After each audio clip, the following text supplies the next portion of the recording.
Protect your DNA. BioPQQ can promote formation of new mitochondria. Infowarsstore.com. Well, officials fear that an Arabic rape game has now spread to Europe. These are police. They're fearing a gang rape phenomenon known as Taharush Gamia in the Arab world. They've seen the attacks on women across German cities, and at New Year, they're fearing that it has now spread to Europe. The name of the practice translates to collective harassment, and it's carried out by large groups of men who sexually assault lone women, either by groping or in some instances raping them.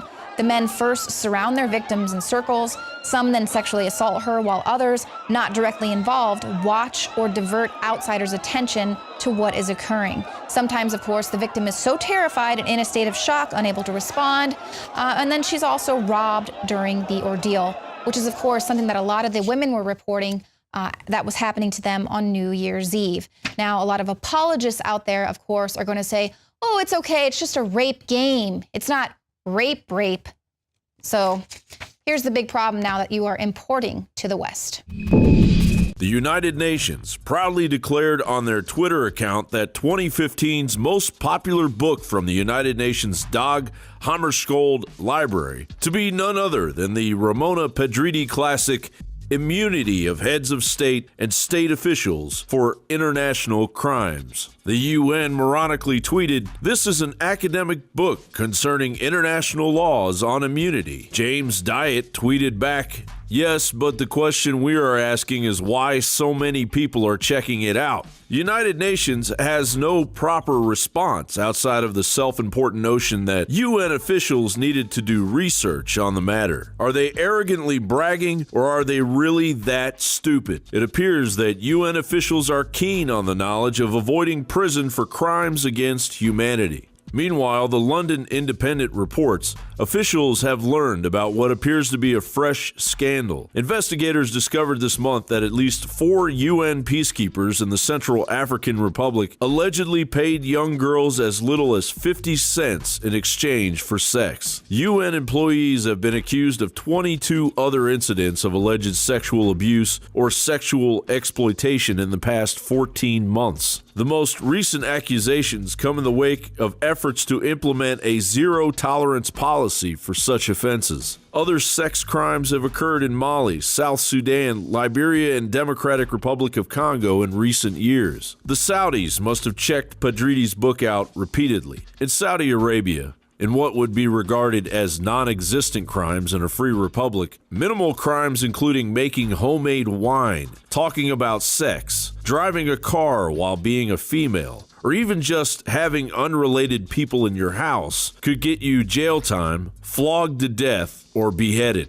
Ladies and gentlemen, the Saudi government runs ISIS, runs Al-Qaeda. Does that mean that sometimes these groups don't attack Saudi Arabia to demand more goodies and more power and more weapons? Absolutely. But that's the real problem. There it is in the New York Times. Convicted terrorist claims Saudis funded Al-Qaeda and knew of plots at Down Air Force One. It's in the 28 pages that Saudi Arabia was running the hijackers, and they were in Saudi intelligence. Of course, the United Nations' answer to Saudi Arabia's abject cruelty is to give them a key position on the UN Human Rights Council. Why stop there? North Korea appears to be overqualified. Last year, WikiLeaks intercepted classified files between British diplomats and the Saudis, revealing that the UK worked with the Saudi government to get them elected to the UN Human Rights Council. Meanwhile, in the UK, government pedophilia takes center stage. While in Germany, the German government children's department distributed millions of leaflets promoting pedophilia while ignoring the rape of its citizens by an unrelenting wave of foreign rapists they brought in.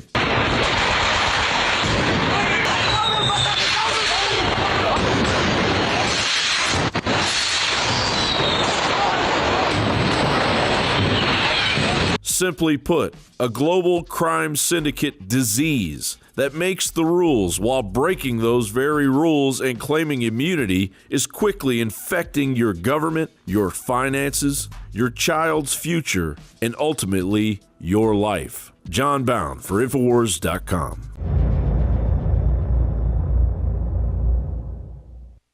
Another GOP debate is upon us. When you had the World Trade Center go, people were put into planes that were friends, family, and they were sent back. They knew what was going on. They went home and they wanted to watch their boyfriends on television. Who else would come back like that at the Bushes and the Clintons calling them criminals? And this the is Saudis. amazing. You guys go back to your live feeds. You see, we don't have rights in America. Only the people who are outside of this country have a right. The only right that anybody has is to come live in America, presumably to live off of us. If that's what they choose, they can come live off of us. They can come create war in our country. That's their right. But people in America don't have rights. The first and most important priority of the President of the United States is to protect the safety and security of America. No, it isn't. You're disqualified. You have an oath to the Constitution, and the oath to the Constitution says, and the Declaration of Independence says, you are created to protect our freedoms. Right. Not to keep us safe. They didn't want safety. They wouldn't have rebelled against the strongest government in the world if their first priority was safety. Their first priority was liberty. They created a government to protect that. I'm sick of these people. If we want to defend the country, we have to defend against who's are coming in. And Marco has more of an allegiance to Chuck Schumer and to the liberals than he does to conservative policy. Do you really think that Republicans have fueled the rise of ISIS? Yeah, where's she been? Who is she? The allies of ISIS, the Islamic rebels against Assad, that we created a safe space or made that space bigger for ISIS to grow.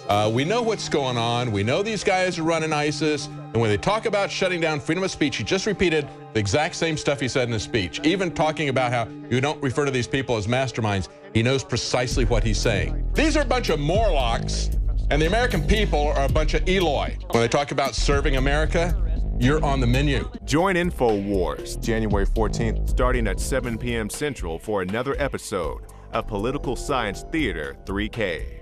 Again, ladies and gentlemen, you can get 6 months free at prisonplanet.tv, but only for 1 more week. Next Monday, the special that only comes around once a year ends. In fact, we've never offered 6 months free before, but I really want to get more people to join and to be able to watch the nightly news, to see the live reports we do, the special reports, all my films, ebooks, and so much more.